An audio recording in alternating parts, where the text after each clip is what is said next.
Mobile collaborative robots for CNC multi-process flexible loading or unloading. The control system issues task instructions, and the MCR receives the instructions and travels to the customized pallet rack.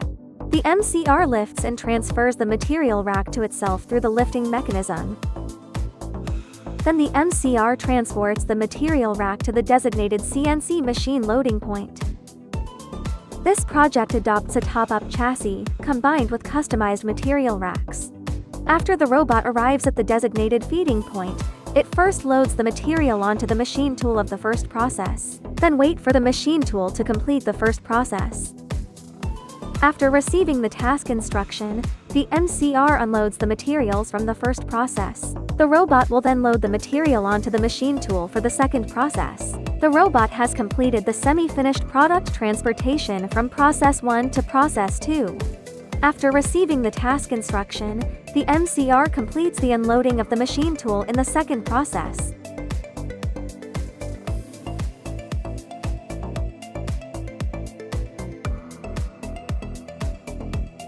After completing the work of the remaining machine tools in sequence,